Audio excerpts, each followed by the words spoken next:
In this short video, we will cover the basics of aggregating data using the Lavastorm desktop. Aggregate nodes allow users to combine and summarize data in different ways, grouped by different fields. The AggX, and AggFilter nodes from the Aggregation and Transformation category of the node library provide this functionality. This video will cover the functionality of the AggX node and its configuration parameters. The AggX node provides similar functionality of the Agg node, with the addition of the option to sort the data by the aggregated field within the node itself.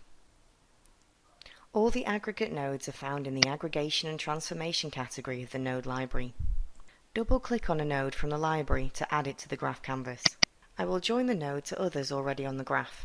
These nodes load and prepare the data for use. Double-click on the AggX node to open the node editor. There are three main configuration sections for the AggX node. The first, labeled Sort Input, is used if the data needs to be sorted. All data must be sorted by the aggregated field for the node to run correctly. If it is not, an error is produced. If a sort node has not been used on the graph prior to the aggregate node, this parameter should be set to true. The script area is where the output is configured. It contains the lines of script shown here by default.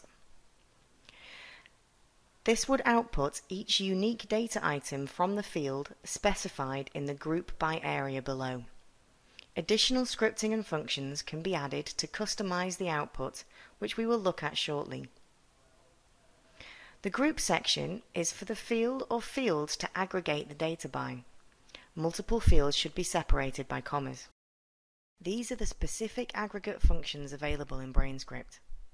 In the example that follows, I will use the sum, count, and lasting group functions. More information on these functions can be found through the Help menu. The dataset I will use in this example contains the item purchased, the month the item was purchased, and the price of the item. I will aggregate the data by month of purchase, sum the prices for each month, count the number of rows for each month, and then using these two fields, calculate the average price. I will then output the results. First, I will enter a name for the node. A descriptive name will aid in producing a visual and self-documenting graph. As the data has not previously been sorted, I will select True to sort the input. Next, I will begin to enter the script. I will enter a variable called total price to hold the sum of the price field.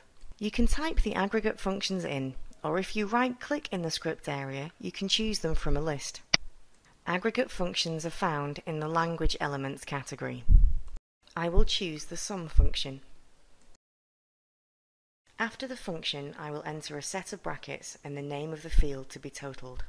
Next, I will enter another variable to hold the total number of items, called item count, and then choose the count function from the Language Elements category in the right-click menu. You do not need to enter any function arguments for the count function. Then I will create a variable called average price and divide total price by item count.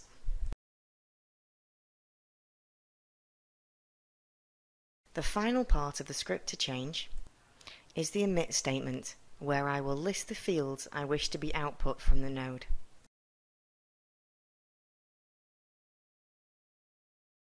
In the Group By section, I will enter the field I wish to aggregate by, month of purchase.